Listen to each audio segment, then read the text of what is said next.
It's time to accelerate. Hi, I'm your host, Andy Paul.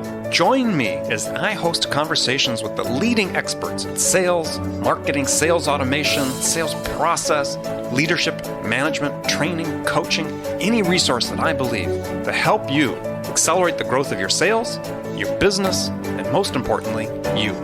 Hello, and welcome to Accelerate. I am looking forward to talking with my guest today. Joining me on the show is Philip Calvert. He's a social media sales expert and social media sales strategist. He's based in the UK, where there seems to be actually a fair number of quite strong experts in social selling. Philip, welcome to Accelerate. Thank you very much, Andy. It's great to be here today. Thank you. So take a minute and fill in that sketchy introduction. Maybe tell us how you got your start in sales and how you ended up in being this expert in social media selling. Okay, thank you very much.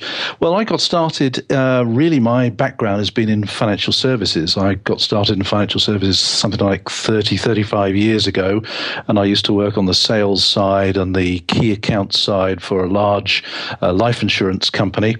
They also did pensions, investments, those sort of things. I always loved the whole marketing thing as well. It was very much my scene, always took a great deal of interest in that. And after quite a few years, it was about 15, 18 years ago, I was given the check and so told that my services were no longer required, and off I went. And I'd been sort of thinking about starting my own business for a while. And almost the day after I left employment, I went to a networking event here in the UK, and the speaker, I'd never heard of the speaker before, but to cut a very long story short, it was somebody from a website called Academy. So that's Academy, but with an E on the front, academy.com, which it transpired was probably the first business-to-business social networking site. It focused very much on small business owners, although it also had some very, very successful international entrepreneurs on the site as well. And this concept of being able to network with people online really got my attention. I'm not quite sure why it did. Maybe there was an inherent laziness that I didn't have to leave the house to actually go and meet people. But there was certainly something that I thought, well, this is really interesting. I could potentially meet virtually dozens of people every single day.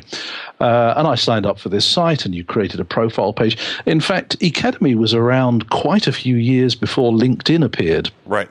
Back in 1998, wow. Academy, it was doing what LinkedIn does now.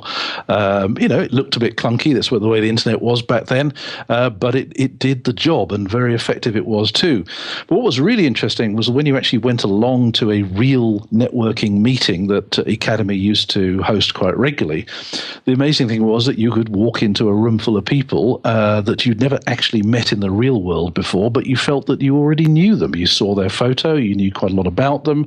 And this, to me, just really grabbed my attention very, very quickly. And I kind of absorbed myself into it. And literally the next day, so I was kicked out of my job on one day. I went to this meeting the next day. And the day after that, I decided, well, I'm going to set up my own online community within financial services. Mm-hmm. That was an industry I knew quite a lot about. In particular, I knew an awful lot of financial advisors, financial planners. So I created, just like LinkedIn has groups, you could do that on Academy. I created a group for financial advisors. And this grew really quite quickly, and we promoted it under the concept that financial advisors could network, exchange best practice, share ideas, ask questions, give answers, and so on and so forth.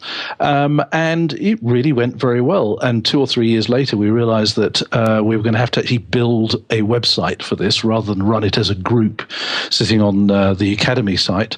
And back in 2008, we set up our site at www.ifalife.com, and it's still going strong today. So this is a community of financial advisors That's right. Just in the UK, or is it worldwide? It's predominantly in the UK, but we have financial advisors from all over the world join the site. And really what's fantastic, I mean, this is one of the great things about the internet and social media, is the ability to share ideas and best practice across international borders. Wherever you happen to be based in the world, you have something to add to a conversation that's taking place. And you see that on LinkedIn every day. So that's how I really got started in it. And I guess if you're the founder of a social networking site, you get asked to speak about social media. And that's basically what I do. And I've managed to expand that from not just social media within financial services, but social media within other highly regulated industries like law, accountancy, pharmaceutical, and so on and so forth. So let's get into the pharmaceutical, because that's it's a big business to business sales arena. I mean, in the U.S. there's still one of the, I don't want to say one of the last vestiges, but still the trend toward inside sales. This is still notable, at least the pharmaceutical industry, for the number of reps that are out in the field, calling on doctors and so on. So that's a really an expensive sales model. So how are your pharma companies, how are they changing their model and using social media and social selling to sort of reduce the reliance on, going out and making calls on, 20, 30, 40 doctors a day? That's a really good question. The pharmaceutical industry, like any other regulated industry, is one of those industries that knows it needs to be looking much more closely at social media. But my goodness, is it nervous for all the reasons that we can think of. The magic compliance word comes up time and time again, and all regulated industries, they know they need to be getting involved with this, but they are extremely nervous about doing anything that goes out of line against the rules. So it's still very much a learning process. What's interesting is you look at LinkedIn, been around since around 2003-ish. Not everybody's on LinkedIn. They still have many new members joining every single day. And you would think that if this technology goes back all those years, you'd think that most of us in the world of business would kind of have got it by now. But my experience of most industries is they still look at social media as something a bit new, something that the kids are using, something they're a bit nervous about, but at the same time they think there really is huge potential here if we get it right. And it's the if we get it right bit that I'm most fascinated by. I look at LinkedIn. If I take financial services as an industry for sake of example, in the UK, when I ask audiences, in fact, any industry for that matter, hands up if you have a profile on LinkedIn, almost everybody puts their hands up. Almost everyone. Except what does that profile look like, though? Well, that's the interesting thing. So I then say to them, well, now put your hands up if you know why you're on LinkedIn. And hardly any hands go up at all. And there's the thing. And I guess it's like any other bit of software that you use in your business, whether it's your CRM system or whatever it is that you use, or specialist software that you use in your business. Unless you've been trained on it, unless you really know how to use it properly, you'll never really fully get the best out of it. And I think the same goes for LinkedIn, and I think the same goes for other social media sites as well. Is that we're all on LinkedIn, but a huge percentage of us have absolutely no idea why we're on LinkedIn. We cut and pasted our CV up there. Our colleagues, maybe we were looking for a job at one point, and we put our CV up there. We sat back, smiled, and waited for the headhunters to call. And of course, they never did. Right. But and I think it's still the case that most people look at LinkedIn as a really fancy job site, when in fact today it is very much a real-time networking and sales platform. Well, yeah. I mean, if you look at it from the standpoint of a personal brand, that is the website for your personal brand. It certainly is, and this is another issue that I think a lot of industries struggle with. And in fact, the bigger your company is, the more awkward you find social media. And certainly companies that have got some history to them, that have been around for quite a few years, you want people to buy into your brand values, your reputation, what you stand for, and your history. Yet, I remember my dad telling me when I left school that this wonderful, good old-fashioned concept that people buy people. And one thing that social media people really talk about an awful lot is you need to get your people involved. And really big companies struggle with this. And it kind of goes to their mind. They said, yeah, we know this, but we'd rather only restrict our sales people or maybe our comms people or maybe our customer service people to using social media. But even then, they kind of think, who do we dare let loose with the keys to the Twitter department? Who do we dare let loose? Who can we trust enough to represent us as an organization? And so that's something that they really struggle with. Well, so how do you resolve that, though? Because that is sort of the key issue, is this push-pull, as you're talking about, especially bigger companies that are more brand conscious. If we turn everybody loose on social media, are we diluting our message? We're having multiple messages out there. But the fact is, in sales, that if you're a salesperson, you call on a potential customer. The first thing they're going to do, besides maybe first they'll look at your company, and secondly they're going to look at you at LinkedIn. Yeah, I think in this day and age, I think we all know this. Everybody in every organization is potentially a salesperson. Yes, there's a group of people who go out there and do the face-to-face stuff or the telesales stuff, but everybody, and increasingly people like customer service people. We've all been to conferences where the customer service expert on the stage has said, today's most unhappy customer is potentially the best advocate for your business. And social media is increasingly being used in the customer service environment. Not very well in a lot of cases, but really we're starting to see more and more people within organizations across all different areas of a business starting to get involved. But I think the answer is twofold. First of all, your social media philosophy as a business has to be extremely clear to every single employee, and it's got to be written into the social media policy that you have, and it has to say really quite clearly that as an organization we believe in social. It is a part of our business, it is a part of how we get our message out there, and we encourage all employees in the organization to get involved. And then of course you have various rules, some of which I've seen social media policies that say things as simple as, we encourage everybody to get involved, but don't do anything stupid. Well, that's fairly clear, right? Yeah, and that kind of sums it up. So how do we make sure they don't do something stupid, or how do we try and minimize that? Training. It's really as simple as that. Well, and some of the training really has to start with something as simple, especially if you're a large organization, you're getting involved, is start with the profile, right? Make sure people have pictures, make sure they have something of human interest on their profile besides just their CV, and that they are sharing something that reflects their knowledge and their passion about the business they're in. Absolutely. Some sort of continuity. I know we're all individuals, but if we have a LinkedIn profile and it says that we are employed by ABC Inc. Or whatever organization it is, there needs to be some kind of continuity across the piece. But as you say, it does come back to this concept that people buy people. And as human beings, when we go to an event, a conference, a networking meeting or something like that, invariably we are drawn to other human beings where we perceive that we have something in common. And more often than not, as a conversation takes place at a networking event, it doesn't take very long to realize, actually, I have nothing in common with this person, or more likely, there is something I have in common.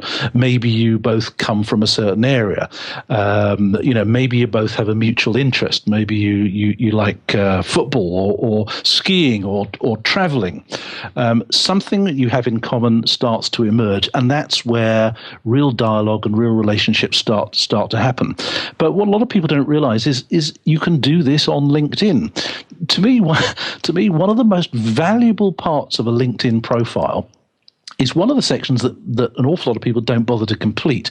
And that's in the additional information section, where you can list out your interests. So, if you are into skiing and travel or red wine or whatever it is, you list these things out. And if you list them out in a particular way, those words then become clickable and searchable. So you can actually find other people on the site who have got the same interests as you. So when you say list them a certain way, what's the way you're supposed to list them? Okay, so what most people do when they do this particular section on LinkedIn is they say, I love walking holidays in Europe. I drink my favorite red wine, and we have 2 dogs and a pony. Mm-hmm. Full stop. The correct way to do that is actually to put Europe, comma, red wine, comma, music, comma. In other words, put Keywords. A comma. Yeah, literally list out those words, but literally put a comma after each one. And when you do that, it makes each of the words clickable and searchable. And I've used this technique many, many times. In fact, I do it with. I did it with a financial advisor on Skype only yesterday. So he's in the city of Lincoln in the UK. Lincoln, Nebraska. Okay. Okay, and he's looking for accountants that he wants to build relationships with, so that perhaps he can pass business to them and they can pass business to him. Now, in the past, he would just go onto a website and he'd start searching around. And I said to him, well, let's do this right now. And I typed in accountant, and I then put the filter of Lincoln, and it produced 503 names. And I said, well, there's a list for you to start with, but let's see which ones you've got something in common with. Now, I had a look at his personal interests section, and he's got things like Formula One racing. He's got jazz, things like that. And I said, well, let's just pick on one of these words. And I clicked on jazz, I think it was. And then so LinkedIn then shows me everybody else on LinkedIn who's got jazz in their profile. But then I use the filters, and I then put by location, Lincoln, and I also put by industry, which I think was financial services or accounting, whatever. And it narrowed that list of 503 down to 4 people. Now, those are 4 people that will have a conversation with him, because if he can see quite clearly we've got something in common, there's a great opportunity for them to connect.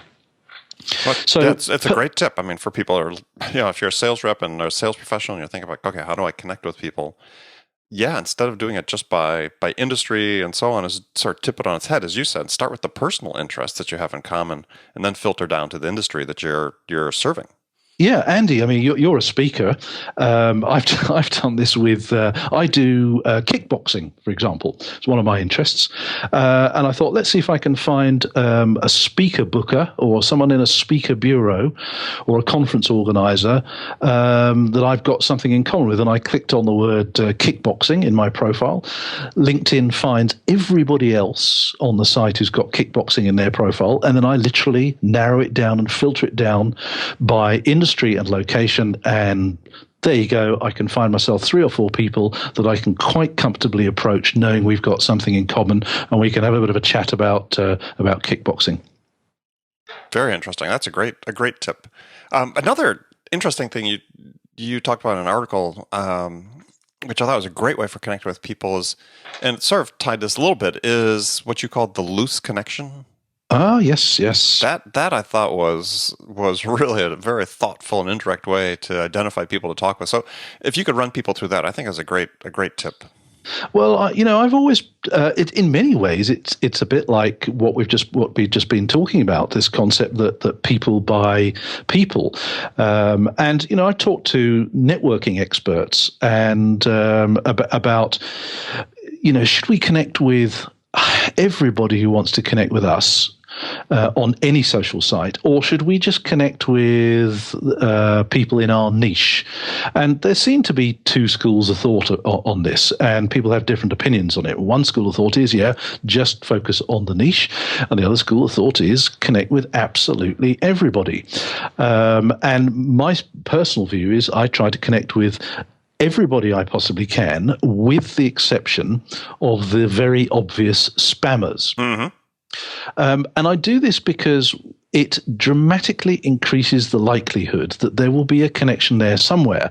And I think it's really important for people to remember that networking is not an activity where you are looking for opportunities to do business yourself. I know that sounds really quite odd, but let's just put this into context. We've all been to networking events where maybe there's drinks or something or canapes before a particular event, but there's always a couple of people who sneak into the room first and they put their business cards on all the chairs. Yeah, we've seen that. Yeah. Now those are the sort of networkers who've got a frame of mind that says, I'm giving up this couple of hours this evening or this lunchtime or this breakfast meeting, and I'm going to really make the most of it and get everything I can out of it.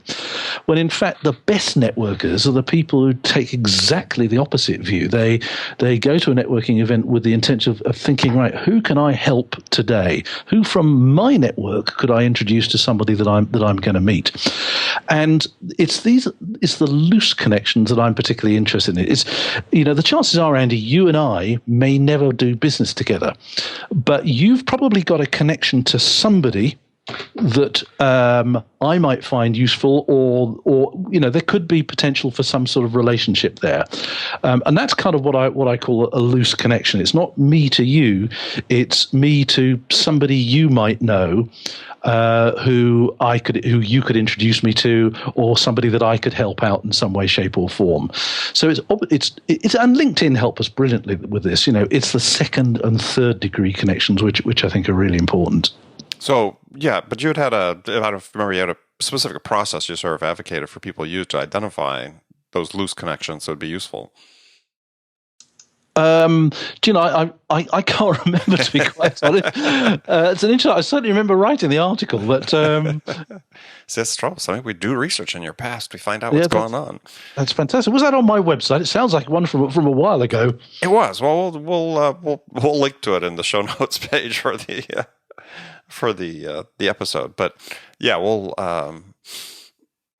bless it. We'll provide a link to that. But it's sort of followed on what you talked about. But so let's move on to sort of the next topic. Then is one of the things about social media that people have that they talk about is it's really good for is just making those initial connections. But how are you finding it's valuable for the people you work with that when they get into the middle of the funnel, right? And we presume it's always good at making connections to put people into the top of the funnel, your sales funnel. But do you have any strategies for using social media in the middle of the funnel? Can you give me an example? What sort of scenario are you thinking of? Well, once you get past that initial connection, you're actually selling them, right?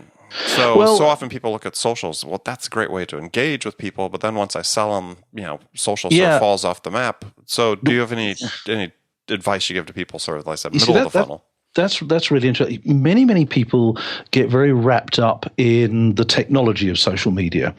And I see businesses saying, they look at their competitors and they go, well, our competitor down the road, they've got a YouTube channel. Maybe we should give that a go. And they see somebody else down the road, they're using a company page on LinkedIn. Maybe we should give that a go.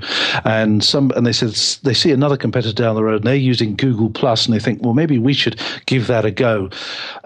And give that a go is not really a strategy at all. It kind of says we've not given any thought to how we're going to use social media in the sales process. There doesn't appear to be any plan. It seems to be something. Let's go for the latest shiny new social tool that's out there, and there is something new almost every single day. So at the very outset, there has to be a very, very clear plan for why you're using social media and how does it fit in with your main business plan. But To me, social media has absolutely nothing to do with the tool. It's a bit of tech, yes, that can help flag up people that you might want to talk to. And it could be a tool and a bit of tech that a potential customer might spot you online in some way, shape, or form. But for me, social media is really a tool to create conversations. We look at Facebook. And if you look at your news feed, you will see adverts. And some of those adverts have got the magic button Shop Now on them. So you see an advertisement, it's in your news feed, and it may well be that you think, yep, I need one of those. And you know what Facebook's like. The advertisements you tend to see are pretty well tailored to you and your needs and your browsing habits and your interests. So there's a fair chance that if the advertisement has been tailored correctly, that you might buy immediately. But for most businesses, really, to me, social media is a tool to generate dialogue, to get conversations going. So going back to that example of using kickboxing to find a speaker booker or something like that. I could find 2 or 3 profiles on LinkedIn, and I've got a couple of choices. Well, choice one is I could look at their profile and think, no, this is not somebody I need to be talking to. Or I could send a connection request, and trust me, there's a right way and a wrong way to do connection requests. Or I could do something remarkably old-fashioned and pick up the telephone. Either way, it oils the wheels of any relationship if we can get a little bit of dialogue going. So I see social media really is, in the sales process, is very much something to just start a conversation, get a little bit of dialogue going, which hopefully will start to build a bit of a relationship. And that then could maybe lead to a coffee somewhere, and an initial get-to-know meeting, and off we go from there.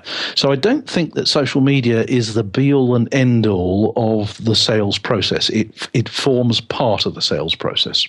Sure. So what was your tip on the right and wrong way to connect? Well, I don't know about you, but I don't know how many connection requests you receive on LinkedIn every day, but I get about, I'd say, 10 every single day. And almost every single one of them is the standard connection request. Right. Almost every single one of them. Right. Now, this sounds a really, really basic thing, but most people, in my experience on LinkedIn, never bother to, at the very least, customize the connection request.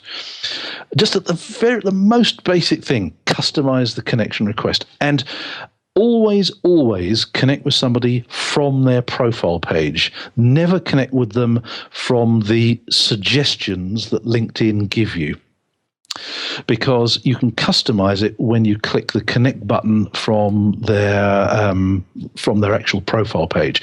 And what I always do is before I connect with anybody, I always have a look down their profile. I'm looking for something that we've got in common, be it kickboxing, be it travel, be it red wine, be it music. I'm just looking for something. It could be their location, it could be somewhere that they've worked before, and I always put that into the connection request. Oh, I was browsing, you came up in a search result, or I saw a post that you commented on LinkedIn, I had a look at your profile, oh, and I noticed that you like music, or so on and so forth. Just that one tiny little thing is enough to spark a human connection at a very, very human level.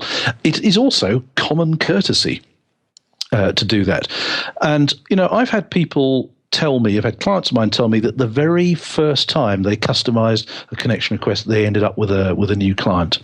And this goes, if I may, on the back of another little tip, which again sounds so obvious, but hardly anybody on LinkedIn does it. And that's when somebody looks at your profile page, the overwhelming majority of people, when somebody looks at their profile on LinkedIn, they ignore it. Yet a really cool thing to do and a real courteous thing to do would be to say thank you. A lot of people say to me, well, that's a bit old school, saying thank you to people. Isn't social media about shortcuts and tricks and cutting corners? Well, in actual fact, social media is about relationship building. And if you imagine you had a store on a street somewhere, and you saw a customer walk into your store, and you suddenly, ran around the back or hid down behind the counter, how do you think the customer would feel there? You would actually, you'd welcome them warmly and offer them some help, that sort of thing. And you have to remember that when somebody looks at your LinkedIn profile, they don't ever do it by accident. They always do it on purpose. And if someone's looked at your profile page, they've done it for a reason. Now, we don't yet know that reason. When we look at their profile, we may be able to get a sense for why they might have looked at our profile, and we can get all sorts of information about them, depending on what level of membership we've got on LinkedIn. But what I do is I have a look at their profile, and then I go back to them and say, thanks, John or Susan or whatever their name was, for taking a look at my profile today. I hope you found something useful. Now, is this with people you're already connected with? Or no, these are people who've just looked at my profile. That's all I do. So they look at me, I then go and have a look at them, and I send them a nice polite note saying, thanks for looking at my profile. I hope you found something useful. And then I will quite often add, please do let me know if I can connect you to anyone in my network. So are you doing that in the form of an in-mail, or are you doing that through a connection request? I'm doing it as a connection request, yeah. Yes. Now, LinkedIn like to give you the impression that you should only connect with people that you've got some sort of relationship with somewhere, be it in the real world or whatever. And when you click the connect button, you're given a variety of choices as to how you might have come across this person in the past. But what I do is I choose one of the roles that I either have or have had in the past, something that I think might be appropriate for this particular person, and I send them a connection request. But in that connection request, I say, thank you for looking at my profile today, Susan. I hope you found something of use. And then I say, please do let me know if I can connect you to anyone in my network. So what I'm not doing is going into sales mode. What I appear to be doing is saying thank you. I'm being courteous, but I'm offering them a networking opportunity. I'm not saying, "Oh, I'd love to do business with you. Please buy my thing. Please buy my stuff." One question for you about that then is if people get back to you and say, because clearly you've got thousands of people that you're connected with that you don't know most of them. Yep. So they say, "Well, geez, could you connect me with John Smith?" You don't happen to know John Smith personally. That's one way of doing it. Yeah, you go through somebody who does actually know them. I think when you do this, when you connect with people, you have to use a little bit of common sense and courtesy here, and just to think, what is the best way of starting to build the relationship with this person? It may well be that the best way of starting to build a relationship with this person is to pick up the telephone, or maybe send them an email. Perhaps, it's pretty easy to find people's email addresses, even if they're not on their profile somewhere. So you've got a variety of different ways to do it, and it's not always the best way. The best way is not always to do it through LinkedIn. Sometimes it's better to actually pick the phone up, or do it another way, or maybe visit their website and just find other ways, but to think carefully about this. But really, a very good way to do it is to send them a connection request. And, they don't receive, the person receiving your connection request doesn't receive a message saying, Philip Calvert wants to connect with you. He says you used to work together 10 years ago. They don't get that message. All they get is a connection request from you. But if that message is personalized, courteous, friendly, not an obvious sales approach, you will then find that the number of people wanting to connect with you significantly increases. And again, I've had people tell me the very first time they said thank you to someone in the form of a connection request, they've attracted new clients. Excellent. Philip, now we move into the last segment of my show where I've got some standard questions I ask all my guests and that I subject all my guests to it, depending on your perspective. Okay. And the first one's really a hypothetical scenario. You've just been hired as a new sales leader at a company whose sales have stalled out. CEO is anxious to get things turned around. It's going to be your job to sort of manage that. So what 2 steps would you take your first week on the job that could have the biggest impact? Okay. From my perspective, with an interest in social media, I would be looking to make sure that our organization really knew its customers and its existing customers and what those customers are doing online. Depending on the industry that we're focused on, increasingly a sales journey starts online these days, which would suggest to me that many of our customers are probably online in some way, shape, or form. We already know quite a lot about our customers. We've done our due diligence. We've done our fact finding, depending on what industry we're on. But one thing I find time and time again is we've never done an audit of what social networking sites our customers are using.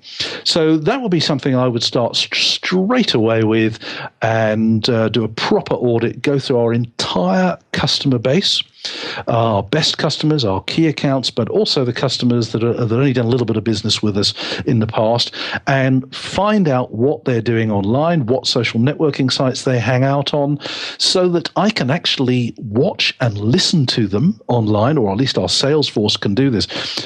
This is one of the great things about social media that used to be really, really difficult.